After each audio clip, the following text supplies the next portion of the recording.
요한계시록에서는 그 성령님께서 보여주시는 많은 그 장면들이 있습니다. 사람이 상상해낸 게 아니고 성령께서 보여주시는 그런 여러 장면들이 있죠. 그렇게 미리 보여주시려는 이유는 교회로 하여금 현실에 묶이지 아니하고 또 영적인 세계를 포함해서 지금 현재 무슨 일이 진행되고 있는지를 하나님 차원에서 알게 하심으로써 오늘 이 땅에서 어떻게 살아야 할지를 알게 해주시려고 하시는 것입니다.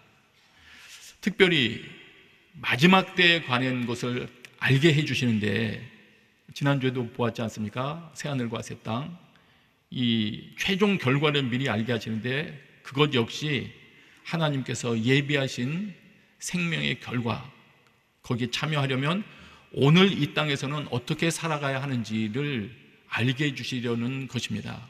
그리고 하나님께서 마지막 때에 이루어 주시겠다고 하신 그 모든 일들은 이 땅에서도 오늘 현재를 살아가는 저희들이 부분적으로는 미리 맛볼 수도 있는 부분이기 때문에 그런 부분들을 아는 것은 상당히 유익합니다. 그래서 오늘도 그 몇몇 부분들을 좀 살펴볼 것입니다. 우선 요한계시록을 보면서는 성령님께서 직접 보여주시려고 했던 몇몇 장면이 나옵니다. 다양한 장면이 있지만 그 중에서 직접적으로 성령 안에서 이런 표현을 사용하면서 보여주신 장면이 몇 부분이 있죠. 네 부분이 있습니다. 1장에서는 교회를 돌보고 계신 예수 그리스도께서 촛대 사이를 거니시는 것을 보여주셨죠. 왜 보여주셨습니까? 밖에 받는 중에도 교회를 예수님께서는 주목하고 계시다, 기억하시고 돌보고 계시고 있다 하는 것을 알게 해주시려고 보여주셨습니다. 그리고 요한계시록 4장 1절에는 사도 요한을 하늘로 이끌어 올리셔서 거기서 하늘 차원의 예배를 보여주시죠. 거기서 무엇을 봅니까? 하늘 보좌를 봅니다. 왜 보여주셨습니까? 이 땅에 다양한 어려운 일들이 있지만 모든 것들을 다스리고 최종 심판하시는 통치자는 하늘의 보좌에 앉아 계시구나, 하나님이 다스리시는 분이시구나 하는 것을 알게 해주시려고 보여주십니다. 그리고 예수님과 성도들의 기도를 통해서 심판은 진행되는구나 하는 것을 보여주셨죠. 그리고 17장에 가서는 음녀 바벨론 이야기가 나옵니다. 타락한 세상의 권세를 상징하는 이 바벨론, 그것은 마침내 어떤 심판을 받게 됐는지를 보여주고 교회는 그 바벨론의 질서를 따라가면 안 된다는 것을 확실하게 선을 그어주시죠. 거기로부터 나와라 이렇게 말씀을 하십니다. 그리고는 지난주부터 보게 되는 요한계시록 21장 또 오늘 보는 22장에 와서는 새 예루살렘을 보여주십니다. 또 새 하늘과 새 땅을 보여주십니다. 이것을 통해서는 한편으로는 교회는 마침내 완성된다, 하나님께서 계획하셨던 모든 계획은 반드시 성취된다 하는 것을 보여주시는 것입니다.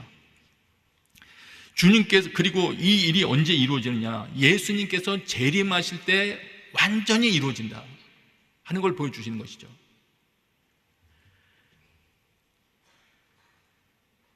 그리고 이 땅 가운데 살아가면서도 주님께서 마지막 때에 무엇을 어떻게 완성하셨구나 하는 걸 우리가 보게 된다면 이 땅 가운데 부분적으로 경험되던 것이 완성되는 일이 있다는 것은 무엇을 하나님께서 목표하시는구나 하는 것을 우리가 알게 되는 것이기 때문에, 그러면 그 목표를 위해서 우리도 추구해야 할 것이고 싸워야 할 것이고, 그리고 이 땅에서 그것을 맛볼 수 있다는 것을 알고 그것을 또한 이 현재에서 완성은 아니라 하더라도 부분적인 승리를 거둘 수 있도록 해야 할 것입니다.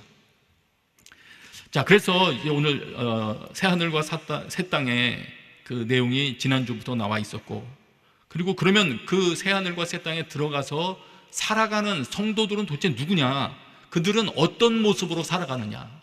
여러분, 천국에 가면 어떤 모습으로 살아가게 될까요? 새하늘과 새 땅에서는 어떤 모습으로 살아가게 됩니까? 그 부분을 좀 보겠습니다. 하나님께서 무엇을 완성시켜 주실 것인지를 아울러 볼 수 있게 되는 것이죠. 22장 3절부터 보십시오. 여러분 눈으로 보세요. 제가 읽으면서 설명드릴게요. 또 다시는 저주가 없을 것입니다. 하나님과 어린 양의 보좌가 도성에 있고 죄의 결과인 저주가 없습니다. 사탄도 멸절되고 다 제거되기 때문에 없죠. 어린 양의 보좌가 도성에 있다. 최종 통치자의 그 통치가 완전히 자리매김을 한 것입니다. 통치 질서가 온전히 세워진 것이죠. 그리고 그 다음에 중요한 장면이 등장합니다. 그의 종들이 하나님을 섬길 것입니다. 그들은 하나님의 얼굴을 볼 것이며 그들의 이마에 하나님의 이름이 있을 것입니다. 하나님을 섬긴다는 것은 마치 제사장들이 그 성막에서 그 모든 제사 제도를 섬기는 그것을 상징하기도 합니다. 그리고 예배를 알려주는 말이기도 하고요. 하나님의 얼굴을 볼 것이다. 이거는 친밀한 교제를 나타내는 것이죠. 이것은 전부 요약한다면 제사장 신분의 완성입니다.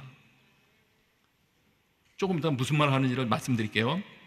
그 다음에 22장 5절에 가면 다시는 밤이 없겠고 그들은 주 하나님께서 그들을 비추심으로 등불이나 햇빛이 필요하지 않을 것입니다. 하나님의 임재로 충만하기 때문에 다른 빛이 필요하지 않다는 것을 의미하는 겁니다. 그리고 그 다음에 그들은 영원히 통치할 것입니다. 이렇게 나와 있습니다. 영원히 통치한다. 통치 누가 합니까? 왕 같은 신분을 여기서 지금 의미하는데요. 왕 같은 신분이 완성되는 거죠. 다시 말하면 이 모습들은 베드로전서에서 말씀했던 우리를 향해서, 믿는 자들 향해서 너희들은 왕 같은 제사장들이다 라고 하나님께서 표현하셨던 그 모습을 완성시켜 주시는 것이죠. 다시 설명드릴게요. 3절부터 5절까지 내용을 보니까 그곳에서 살게 되는 하나님의 성도들, 부활한 성도들이 뭐하며 살아가나 봤더니 하나님께 예배하며 통치하며 살아갑니다. 그러면 여기서 이제 질문이 있죠. 통치한다는 게 도대체 뭘 어떻게 한다는 거냐? 지금 대통령의 기능처럼 그런 기능을 말할까요? 다 그렇게 지휘하고 있으면 실제로 일은 누가 할까요? 자, 그리고 또 한편으로는 생각할 것이 왕 같은 제사장들이라고 우리를 그렇게 일컬어 주셨고 출애굽기에서도 너희가 내게 제사장 나라고 거룩한 민족이 될 것이다 이런 말씀을 비추셨는데 정말로 이런 모습이 우리 믿는 자들에게 완성되기를 하나님이 원하셨구나, 그래서 이것을 완성시키셨구나 하는 것도 또한 우리가 알게 됩니다. 자, 그래서 우선 이 통치한다는 게 뭐냐, 다스린다는 게 도대체 뭘 말하느냐, 이 부분부터 조금 설명드리겠습니다. 이 다스린다는 거는 우선 이것을 이해하기 위해서는 창세기를 좀 봐야 됩니다.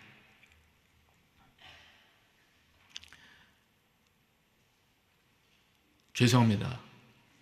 생각이 좀 꼬인 것 같아서 원고를 따라 다시 하겠습니다. 네, 좀 넘어가려고 했더니 그냥 넘어갔다는 더 꼬일 것 같으네요. 조심해야 되겠습니다. 자, 격려하시는 마음으로 잘 들어주세요. 우선 이 왕같은 제사장들, 이런 모습을 우리에게 완성시키고자 하시는 이 모습을 통해서 알게 되는 것이 있습니다. 그거는 하나님께서 사람들에 대해서 가지고 계셨던 목적입니다. 사람을 창조하실 때 우리가 어떤 모습으로 살아가기를 원하셨는지, 여기에 대한 목적이죠. 여러분이 다 아시는 내용입니다. 창세기 1장 26절부터 28절까지 보면 그 내용이 있지 않습니까? 하나님께서 만드신 모든 것들을 사람들에게 다스리게 하자 하시고 이렇게 말씀했지 않습니까? 하나님께서는 사람을 창조하실 때 처음 가지고 계셨던 생각이 하나님을 대신하여 통치하는 존재입니다. 대리자죠. 하나님의 대리자로서 통치하는 거죠. 그래서 이거를 설명할 때 하나님의 형상이 무엇이냐 이렇게 질문할 때 하나님의 형상이란 하나님을 대리하여 만물을 다스리는 그 기능을 말한다, 이렇게 설명하기도 합니다. 이거는 또 무슨 말입니까? 대리 통치자라는 거는 하나님과 하나님께서 하시기를 원했던 일을 함께하는 동역자라는 말이기도 합니다. 하나님은 사람을 동역자로 만드셨습니다. 말하자면 오늘 여기 앉아 계신 여러분들과 하나님은 동역자 관계로 함께 일하기를 원하시는 겁니다. 여러분, 하나님께서 정말 나와 함께 일하고 싶으셨다, 이 사실을 알게 될 때 여러분 마음속에 어떤 반응이 생기시나요? 나는 그런 생각 없는데, 이런 생각입니까? 하나님이 나와 정말 함께 일하기를 원하신다. 우린 이 사실을 생각을 해봐야 됩니다. 얼마나 우리와 동역자 관계를 유지하기를 원하시면 끝까지 기회를 주시잖아요. 이 땅에서도 주시려고 노력을 하셨다가 많은 이들이 실패하니까, 아담부터 해서 계속 실패하니까 마침내는 새하늘과 새 땅에서까지 그 기능을 완성시켜 주시지 않습니까? 이 하나님 마음을 오늘 알아차리게 되기를 원합니다. 하나님께서 나와 동역하기를 원하셔. 그리고 감히 동역자라고 부르는 게 맞냐? 사도 바울은 실제로 이렇게 불렀죠. 우리는 하나님의 동역자들이요, 하나님과 같은 목적의 일을 수행하는 자들이라는 거예요. 다른 이들에게 자기를 표현할 때도 그랬어요. 우리는 하나님과 함께 일하는 자다. 사도 바울께서는 그 의식이 명확했습니다. 우리에게도 이 의식이 더 명확했으면 좋겠습니다. 그런데 여러분, 한번 상상만 해보십시오. 하나님께서 우리와 함께 일하고 싶어서 자꾸 사인을 주시는데 우리는 눈길조차 한번 주지 않는다면 그 하나님 마음은 어떨까요? 그러면 하나님과 어떻게 동역하나? 하나님께서는 어떻게 우리와 동역하실 작정이었나? 우리는 우리 마음대로 나의 아이디어를 내고 하나님과 토의하면서 일하나? 이 부분을 위해서는 창세기를 다시 한번 봐야 됩니다. 창세기에서 모든 것을 다스리게 하지 하시고 모든 생물을 다스리라 이렇게 하신 이후에 바로 이 아담을 이끌어서 에덴 동산으로 데려가시죠. 그리고는 에덴 동산에 처음으로 맡겨주신 임무가 에덴 동산을 개역성경 번역으로 보면 다스리며 지키게 하시고 이렇게 나옵니다. 그래서 사람에게 모든 것을 다스리게 하겠다 말씀하신 후에 바로 이어서 에덴 동산을 맡겨주시면서 다스리며 지키게 하시고 라고 말씀하신 그 뜻이 무엇인지를 알면 우리들에게 무엇을 위해 살게 하시기를 원하셨으며 무엇을 통한 동역인가를 알게 될 겁니다. 그런데 이 개역 성경에 다스리며 지키게 하시고 라고 한 거를 지금 여러분이 보시고 계신 개역 개정 성경이나 우리말 성경이나 다른 많은 번역본들은 이제 경작하며 지키게 하시고로 바꿨어요. 왜냐하면 그 경작한다라는 단어가 이렇게 노동한다 또는 섬긴다 이런 단어거든요. 그런 단어이기 때문에 그 에덴 동산을 맡겨주신 것을 다스린다고 생각 안 하고 그냥 이렇게 그 땅을 일구는 개념으로 생각하고 번역을 한 것 같아요. 그러면 경작하며 지킨다는 게 다스리는 행위하고 무슨 의미가 있나, 무슨 관계가 있나? 이 부분은 조금 제가 복잡한 설명을 드려야 됩니다. 이 히브리어 문법을 가지고 이것을 연구하던 분들이 특이한 점에 주목을 했습니다. 뭐냐면 경작한다라는 동사의 전미어가 여성형이라는 거예요. 그런데 동사가 여성형이면 그 동사를 받는 대상이 똑같이 여성형 명사여야지 이게 문법에 맞을 텐데 에덴 동산할 때 그 동사는 남성 명사. 그 뭔가 이상하다는 거예요. 혹시 이게 그러면 다른 게 있지 않을까? 그러다가 여기에 착안했습니다. 구약에서 주로 여기 지금 경작한다라고 번역한 이 단어 사용 예를 보니까 하나님을 섬긴다 할 때, 다른 사람도 섬기지만 하나님을 섬긴다, 말하자면 예배한다고 할 때 사용했던 단어예요. 출애굽기 때 내 백성을 내어보내라, 그들이 나를 섬길 것이니라 할 때, 그들이 나를 예배할 것이니라 할 때 그 단어거든요. 그 다음에 여기 지킨다는 단어는 하나님의 말씀을 지켜 행하라 할 때 사용하는 그 단어예요. 그러면 거기서 이렇게 거기에 착안해서 이렇게 생각합니다. 그러면 에덴 동산에서 처음에 이 아담과 하와가 해야 할 일은 이것이었겠구나. 무엇이냐면 그곳에서 하나님을 예배하고 하나님의 말씀을 지키는 것, 이걸 먼저 하는 것이겠구나. 그러면 하나님을 예배하고 하나님의 말씀을 지키다 보면 그것으로부터 어떻게 다스려야 할지를 알게 된다. 하나님께서 맡겨주신 동산을 어떻게 다스려서, 어떻게 경작해서 하나님이 기뻐하실 문화와 역사를 창조해낼 수 있는지를 깨닫게 된다, 이런 것이죠. 그러면 이제 알게 된 것이죠. 어떻게 동역하나? 우리는 하나님을 예배하고 하나님의 말씀을 지킴으로써 하나님과 동역하는 겁니다. 그렇게 할 때 하나님께서 우리를 통하여 그분의 일을 행하시기 때문입니다. 여러분, 만물을 다스리라고 하신 이 기능, 여러분 자신에게 있어서는 어떻다고 생각이 되십니까? 어느 날 저는 생각을 하게 됐습니다. 저 자신을 돌아보니까 다스림 기능이 뭔가 망가져 있는 것 같아요. 아니면 너무 부족한 것 같더라고요. 왜냐하면 제 가까운 가정이든 주변에 있는 사람조차도 변화를 못 시키는 것 같아요. 답답하더라고요. 나에게 이 다스리는 기능에 문제가 있나 보다. 여러분 중에 혹시 그렇게 생각하는 자가 있습니까? 근데 어느 날 생각할 때 또 그 생각이 들더라고요. 마치 하나님께서 주신 생각 같아요. 하나님, 제가 다스릴 줄 몰라요. 그때 이런 마음이 들었습니다. 다스릴 줄 모른다고 생각하냐? 그럼 너 한번 생각해봐라. 너 나에게 예배하며 말씀을 소중히 지키는 것이 있냐? 저에게 그게 없다는 게 아니에요. 그때 제 정신이 번쩍 들었어요. 그렇구나. 하나님을 예배하며 말씀을 소중히 여기는 게 있다면 아담이 경험했듯이 그 통로를 통하여 다스림이 퍼져나가게 될 거다. 말하자면 다스린다는 건 나의 생각으로 다스리는 것이 아니고, 내가 하나님을 예배하며 말씀을 사모하는 사람이 될 때 하나님이 내 삶을 통하여 그분의 일을 하실 것이기 때문이에요.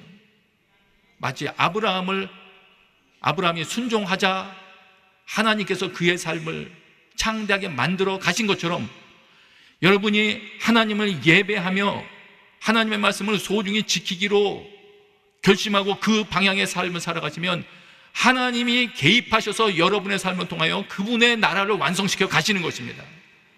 그렇게 함으로써 동역하는 거예요. 알게 됐죠? 내가 다스림 기능이 어때요 저때요 하고 리더십 책을 뒤적거릴 게 아니구나.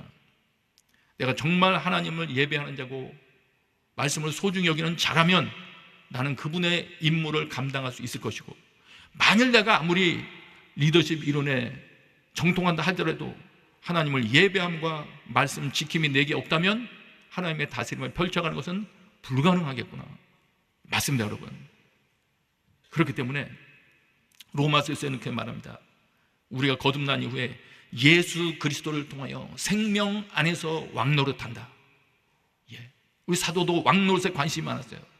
그러나 지금 세상의 왕이 지휘하는 그런 모습이 아니라는 것은 이미 아셨을 거예요. 하나님께서 원하시는 그런 모습을 내게 맡겨주신 모든 영역 가운데 만들어내는 삶이 왕노릇하는 거구나. 천국에서 그렇게 살아가는 겁니다. 여러분, 그 일에 쓰임받는 분들이 되게 되시길 축복합니다. 그리고 그때 이루어질 일이 오늘 우리가 현재 살아가면서도 맛볼 수 있는 거기 때문에 하나님 예배하는 삶, 말씀 존중하는 삶 살면 오늘도 여러분이 부분적으로 맛볼 것이에요. 최종적인 완성은 그날에 가야만 이루어지겠지만 매 순간 매 상황에서 여러분 복잡하고 어려운 상황을 만난다면은 즉시 모드를 전환하시기 바랍니다. 예배와 말씀 지키는 모드로. 그러면 그곳에서 그 상황으로부터 탈출할 길을 발견하시게 될 겁니다. 그 주변을 다스릴 노하우를 얻게 되실 겁니다. 그러면 어떤 자가 이런 삶에 참여하며 그곳에서 살아가나? 참 좋은 이야기 같은데, 그럼 어떤 자가 그곳에 살아가나? 나는 그곳에 해당되는 자인가? 이것을 생각을 해야 되겠죠. 계시록은 정확하게 이야기합니다. 제가 그냥 몇몇 구절 읽어드릴게요. 장절 안 부르고 그냥 읽겠습니다. 이기는 사람과 내 일을 끝까지 지키는 사람에게는 내가 나라들을 다스릴 권세를 주겠다. 아, 이기는 사람, 내 일을 끝까지 지키는 사람, 이건 예수 그리스도의 삶을 지켜나가는 자이구나. 여기 이기는 사람이라는 건 지속적이고 현재적인 상태를 말하는 거예요. 다양한 유혹과 핍박 속에서도 끝까지 예수 그리스도를 충성되게 따라가는 그런 삶을 사는 자가 이기는 자인데, 그런 자에게 다스릴 권세를 주시는구나. 또 있습니다. 이기는 사람에게는 내가 내 보좌에 나와 함께 앉게 할 것이다. 이것도 다스리는 거죠. 아까 읽었던 22장 5절에 나온 영원히 통치할 것이다. 누가 그러면 그 삶을 살아가느냐? 이기는 자가 그 삶을 살아가는 거구나. 또 있습니다. 그 앞부분에 22장 4절에 하나님을 섬기고 하나님과 친밀하게 교제를 나누는 그 장면이 나왔지 않습니까? 그거는 누가 하느냐? 그것도 나옵니다. 이기는 사람은 이것들을 상속할 것이며 나는 그의 하나님이 되고 그는 내 아들이 될 것이다. 하나님을 예배하고 친밀한 교제를 나누는 것도 이기는 자에게 주어진다. 그러면 오늘을 살아갈 때 우리는 어떻게 되겠습니까? 아, 이기는 자가 되기를 힘써야 되겠구나. 그렇게 되겠죠. 이기는 자가 되기를. 자, 조금 더 보겠어요. 아까 말씀드렸듯이 마지막 때 예수님께서 오셨을 때 완벽하게 이루어지는 그 삶이 오늘 현대를 살아가는 우리들에게 맛보기로 조금씩 보여질 때가 있다. 이건 말씀드렸죠. 그렇다면은 그건 뭐냐면은 오늘도 우리가 특정 영역에서 그곳에 신적인 하나님이 개입하여 어떤 다스리는 권세를 주셔야 하는 영역에서도 그 부분에 우리가 권세를 얻어서 하나님의 일을 동역하는, 하나님이 기뻐하실 수준으로 동역하는 자가 되게 하려면 이기는 자가 되어야 되는 겁니다. 우리에게 지금 아무 것이나 주어진 권한이 없다, 싸워서 이겨본 경험이 없어 그럴 수도 있겠습니다. 여러분, 크고 작은 지금 일들에서 그것이 유혹이 되었던, 재물과 관련된 것이 되었던, 사랑과 관계된 문제였든 간에 하나님을 예배하고 그 부분에 대한 말씀을 소중히 여김으로 승리하여 그 부분에 대한 하나님의 권세를 얻게 되기를 축복합니다. 그것도 하나님의 동역의 일환이에요. 그러면 점점 마지막 예수님이 재림 때까지 우리들의 다스림 능력도 발전할 거예요. 그러나 최종적인 마침내 하나님께서 완성을 시켜주실 것은 그날입니다. 그리고 우리들이 그날을 기대하지 않을 수가 없어요. 하나님이 오시면 내 삶이 온전해질 거래요. 나도. 교회도 하나님의 온전케 완성시켜 주시지만 부족함 투성이인 내 삶도 주님이 완전하게 해주신다. 내 가정도 완전하게 해주신다. 기다려지지 않습니까, 여러분? 그렇다면 또 생각할 수 있는 거죠. 미리 맛볼 수 있다고? 그러면 재림 때가 아니라 하더라도 지금도 예수님이 내 가정의 왕이 되시면 부분적인 하나님의 통치, 천국의 맛을 볼 수 있겠구나. 여러분, 그 믿음으로 주님 앞에 나가게 되시길 바랍니다. 자, 그럼 이기기 위하여 재림시까지 따라갈 중요한 삶의 지침이 뭐냐? 오늘 22장에서 말씀해 준 거는 하나님의 말씀이죠. 제가 몇몇 부분 읽을게요. 눈으로 보세요. 22장 6절, 이 말씀들은 신실하고 참되다. 22장 7절, 이 책의 예언의 말씀들을 지키는 사람은 복이 있다. 이 요한계시록을 포함해서 하나님의 말씀들을 다 말하는 겁니다. 9절, 이 책에 기록된 말씀들을 지키는 사람들, 또 10절도 이 책의 예언의 말씀들, 그리고 22장 18절 19절 가면 이 말씀들에 어떤 것을 누가 더하면 하나님께서 재앙들을 그에게 더하실 것이고, 그 말씀들로부터 어떤 것을 없애버리면 하나님은 그 사람을 거룩한 도성에서 빼버리신다. 여기 참여 못한다는 얘기죠. 자, 그럼 뭘 말하고 있느냐? 이기기 위하여 재림하실 그날까지 우리에게 주신 지침 하나는 하나님의 말씀입니다. 여러분, 하나님의 말씀이 이토록 중요하게 여겨서 마지막 장면에 다시 한번 우리에게 설명해 주고 계시다면 우리 또한 그 말씀을 중요시 여겨야 될 거예요. 하나님의 말씀은 사람의 상상력이 아닙니다. 단순한 인간의 역사 기록물만은 아닙니다. 성령의 감동하심으로 이루어진 것이죠. 이토록 중요한 것이라면 어떻게 되겠습니까? 오늘 나도 그 하나님의 말씀에 과거와는 더 다르게 반응해야죠. 그토록 주께서 중요하게 여기신다면 나도 거기에 걸맞게 반응해야죠. 여러분, 하나님의 말씀 소중히 여기고 지킬 수 있게 되시길 바랍니다. 성경에서 보면 하나님의 말씀은 창조의 능력이 있어요. 내 삶에 연약함이 있는 거, 뭘 고쳐야 되겠다고 하는데 어떻게 빠져나가지 못한 거, 내가 참 좋은 지도자 만났었으면 지금보다 훨씬 나았을 텐데 고민하던 것, 여러분 그런 분들 있으면 하나님의 말씀 앞으로 지금이라도 나갈 수 있게 되시길 바랍니다. 성령의 도우심을 요청하며, 하나님, 제가 수렁에 빠졌습니다. 빛이신 말씀을 풀어 설명해 주십시오. 여기서 빠져나갈 길을 보여주십시오. 하나님께서 인도해 주실 것입니다. 그 다음입니다.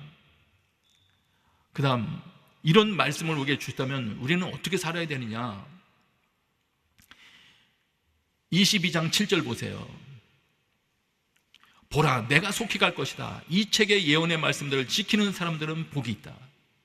10절, 때가 가까이 왔으니 너는 이 책의 예언의 말씀들을 임봉하지 마라. 12절, 보라, 내가 속히 갈 것이다. 내가 줄 상급이 내게 있으니 각 사람에게 그 행한 대로 갚아줄 것이다. 요약하면 무슨 말입니까? 지금 말해주고 싶어하는 말을 다 요약해서 정리하면 이렇습니다. 행한 대로, 너희가 행한 대로 판결할 날이 가까이 왔으니 빨리 말씀 순종하는 모두로 전환해라, 이 얘기입니다. 왜 그러냐면 각 사람에게 그 행한 대로 갚을 날이 다가왔기 때문이다. 가까이 왔기 때문이다. 그러면 어떻게 바꿔야 됩니까? 내 삶을 어떻게 바꿔야 됩니까? 오늘 계시록에서는 이런 식으로 설명을 합니다. 22장 14절이에요. 같이 읽어요. 시작. 생명나무를 취할 권리를 가지며 문들을 통해 도성으로 들어가려고 자기의 옷을 빠는 사람들은 복이 있다.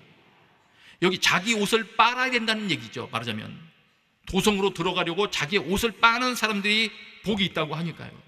그럼 옷을 빤다는 게 도대체 뭘 말하는 거냐? 우선 여기 두 장면을 생각을 해봐야 됩니다. 7장 14절에 이미 한번 나왔었는데, 거기서는 큰 환란, 흰 옷 입은 사람들이 큰 환란으로부터 나오는 사람들인데 어린 양의 피로 그들의 옷을 씻었대요. 이건 뭘 말할까요? 이거는 단회적인 사건을 말하는 거예요. 어린 양 예수 그리스도가 나를 위해서 죽으셨다는 그 사실을, 그분을 믿어야 구원받는 사실을 믿음으로 받아들이고 목숨 걸고 주를 따른 거예요. 그걸 큰 환란으로부터 나온 자라고 표현한 거예요.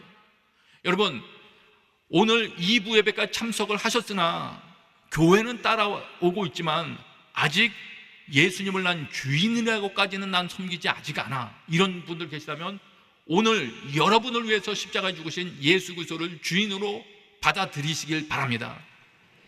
이것이 없이는 시작이 안 됩니다. 옷을 빠는 게 시작이 안 됩니다. 어린 양의 피로 그들의 옷을 씻어, 일단 이게 지나가야 됩니다.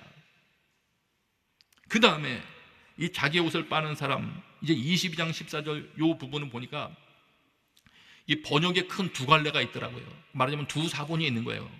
하나는 이렇게 번역을 했어요. 씻는다, 우리말 지금 우리가 번역한 것처럼 씻는다, 이 빤다, 이걸로 동일하게 했는데 어떤 거냐면 지속적이고 반복적인 회개의 삶으로 봤어요. 회개가 1회가 아니고 지속적인 거예요. 지속적인 거. 내 죄가 말씀을 통해서 또 깨달아지고 또 회개하고 또 회개하면서 반복적으로 주님 앞에 나아가는 사람들로 봤어요. 또 다른 번역은 그렇게 되어 있어요. 다른 사본에서 번역한 거는 이것도 지속적인, 이거는 주님의 명령을 순종하는 걸로 봤어요. 여기서 자기 옷을 빤다는 게, 자기 옷을 빤는 사람들이라는 것을 지속적으로 주님의 말씀을 순종하는 것, 그렇게 그 역분이 다른 거죠. 그러면 두 개를 합치면 어떻게 됩니까? 이렇게 됩니다. 지속적이고 반복적인 회개의 삶과 말씀을 따른 순종과 거룩한 삶, 이것이 내 삶의 열매로 나타나는 삶, 이걸 통하여 내가 그날을 준비할 수 있다. 다시 말하면 이것이 확인되는 것이 진정한 구원의 확신이다. 나의 삶 속에 아무런 열매, 회개의 열매도, 말씀 순종의 열매도, 아무 열매도 없는데 단순히 말씀 한 구절 외우고서 난 구원받았어 하는데 수상한 거예요.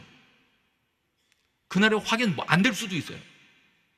여러분 삶 가운데 말씀에 대하여 예민해져서 지속적인 회개와 지속적인 순종과 거룩이 열매로 드러나는 삶 이루어 가시길 축복합니다. 이 내용이 교회에게 주어진 거예요. 왜 이 내용을 교회에게 주셨습니까? 교회 내에 구원받은 자와 구원받지 못한 자가 섞여 있기 때문이에요. 그렇지 않으면 이렇게 구분되는 이 얘기를 하실 리가 없어요. 행한 대로 좀 갚아줄 거니까 빨리 옷을 빨아라 하는 이 내용을 말씀하시지 않았을 거예요.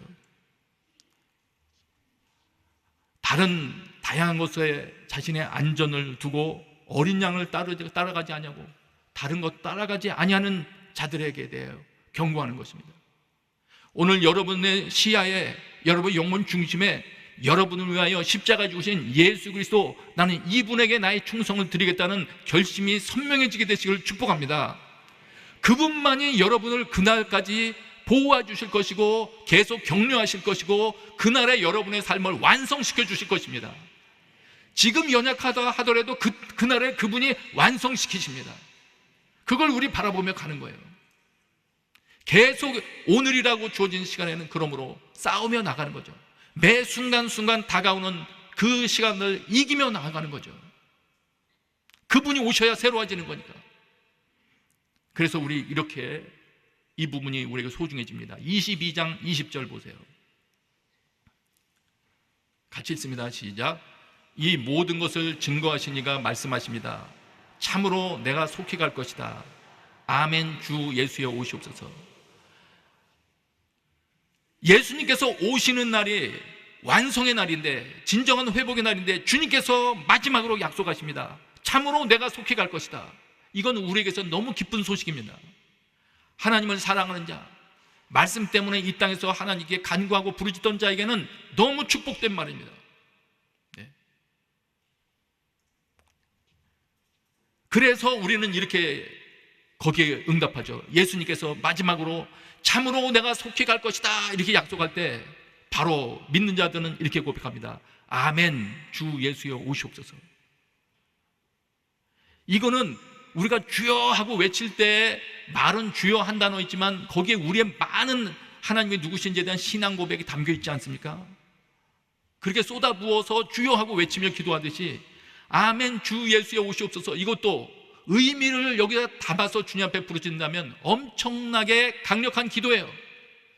아멘이라는 말도 하나님께서 이미 말씀해 주신 말씀들에 대해서 아멘, 동의합니다가 없다면 아멘이라는 말이 나오지 않을 거고요.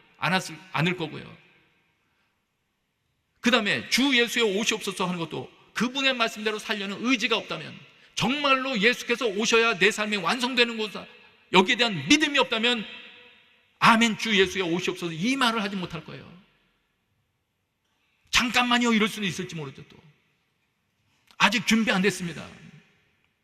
여러분, 아멘 주 예수여 오시옵소서 이 고백이 여러분의 중심에 진심이 돼서 오늘을 살아가는 자가 되게 되시길 축복합니다.